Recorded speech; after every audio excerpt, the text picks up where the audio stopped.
Sometimes the comment section is gold, and this time we have a comment from Epic Sauce who says the goal is to remove the soul and leave the matrix entirely, or to eternalize the soul with eternal Vajra, which then can leave the matrix as it pleases.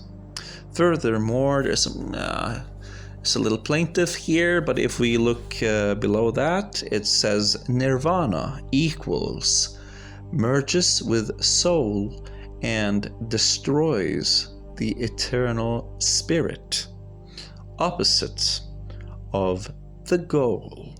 Okay, so first of all, thank you all for your comments. I think that what's good about your comment, and the reason why I chose to bring it up, is that this is something that a lot of people agree with or just simply feel. And so sometimes the comment section can truly be a gold mine because you put it into words. And maybe we should discuss it. Maybe we should discuss that. Okay? See, you have accessed the highest teachings here. So let's go through it for everyone else. The Four Noble Truths. Okay? Everything is suffering. The reason why we suffer is because of desire. It defiles us. That is desire. We want it, but we don't have it.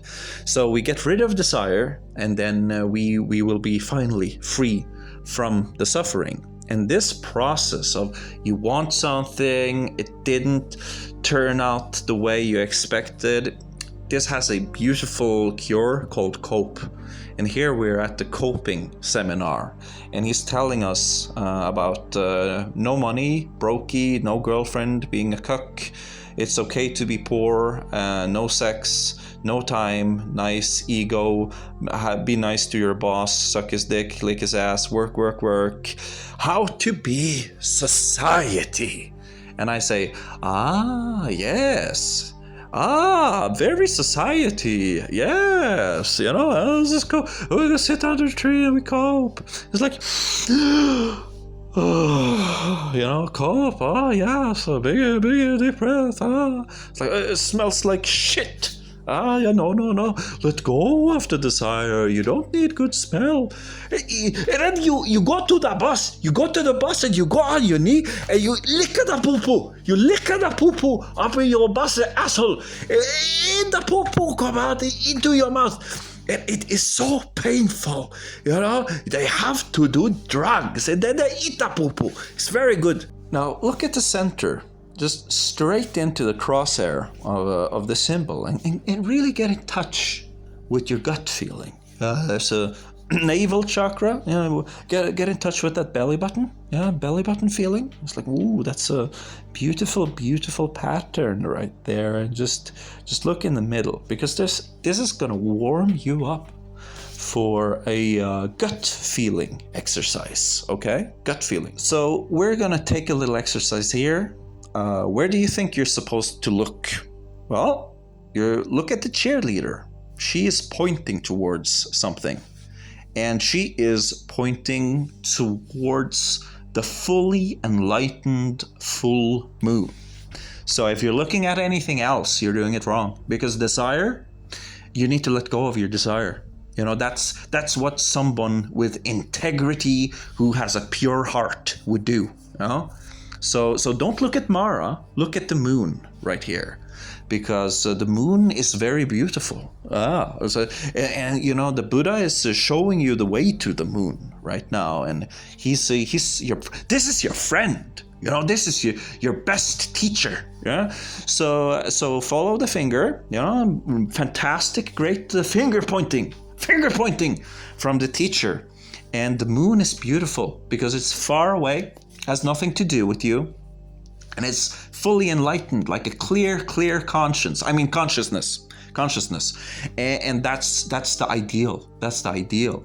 We don't want to look at the suffering. We need to let go of. You need to let go of all desire. Desire bad. It's gonna make you feel pain. And then you realize that shit. This is hard to become free of, and I mean, it's almost like you have to do the impossible. But it's far away, you know. It's a full moon, even though it's far away, you can still see it. But you don't look at the desire. You don't have desire, right? Because in your heart, if you have desire, that's gonna make jealousy and hatred. That's unnatural, and it's defiling you. Yeah, you're a bad person. It is gonna make you get bad karma, right? So don't do that.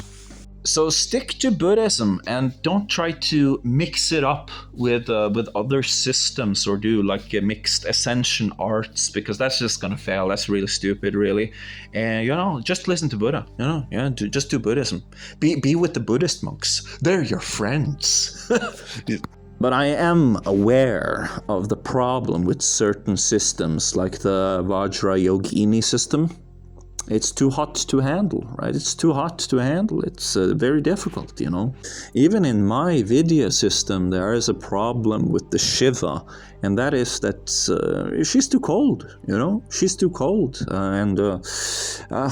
if what we're going to have to try to do is to try to squeeze in between into something that's almost like considered impossible. If there only was a state in between, like a state in between states, not awake, not asleep, where it's just, you know, where it's just perfect, you know. It's like, it's not, it doesn't matter if you're cold or if you're too hot, because you know, I can do whatever I want. I'm free to do whatever I want, and this is more real than real. This is more, if only that existed. But if you go to someone and they teach you, many times you'll see that this is not what it's all about. This is not what it's about. It's about you know, no money. You know, look at him. There he stands. You know, like, hey guys, did you know that if you like go down, let your boss fuck you over, he'll be very happy? It's like, yes. Very society. It's like, hey man, just you need to practice compassion, you know, like you need to do that, you know, and be nice to people. And did you know that hurting people is bad? Yeah, okay.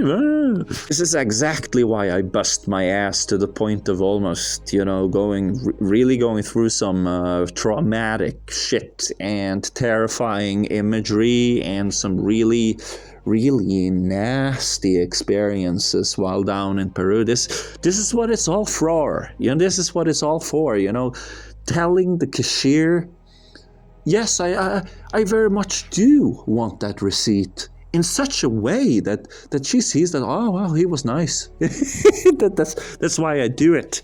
That's why I get up in the morning. See, what you want to do is that you want to sit down and meditate and just realize that there's not even a you to be unhappy. And when they see that, they're going to come over to you and say, wow, that's very admirable. Look at him just sitting there and meditating on the couch. Wow. And they'll look at you and be like, wow, those are some big cojones that you sit down and take this Buddha meditation right here. Eventually, you'll meditate for so long, you'll probably have to take off your shirt, but eventually you will manage to get complete and utter amnesia and forget who you are and forget everything. And you see him here, he's passed out. This is nirvana. And they're like, wow, he had a lot of passion, you know.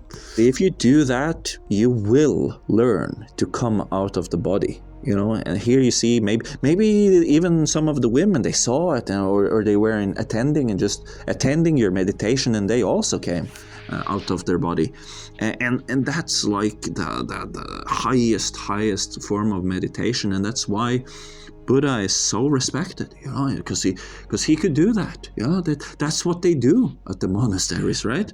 And one thing you don't want to be doing this, because you are now suffering from hallucinations and you're seeing an eye. Yeah, that's very, very bad, because do you know who has got two of them? Mara, the great demon of suffering. Yeah, a terrible demon. Yeah, so you're now getting closer to contact with something that's really, really spooky and makes you nervous. So you better recognize and understand that you need to take up a Buddhist practice, maybe Vajrayogini, because she's 16 years old, she's naked, and that's just gonna destroy all desire immediately. You'll be like, oh no, why is she naked and shit? And that's something that through viewing it, okay, through my lens, or the lens that is tailored to you, that is not important. You need to do exactly what it says in some kind of book, because if you don't do that, I mean, what's the best that could happen? The best that can happen is you fail.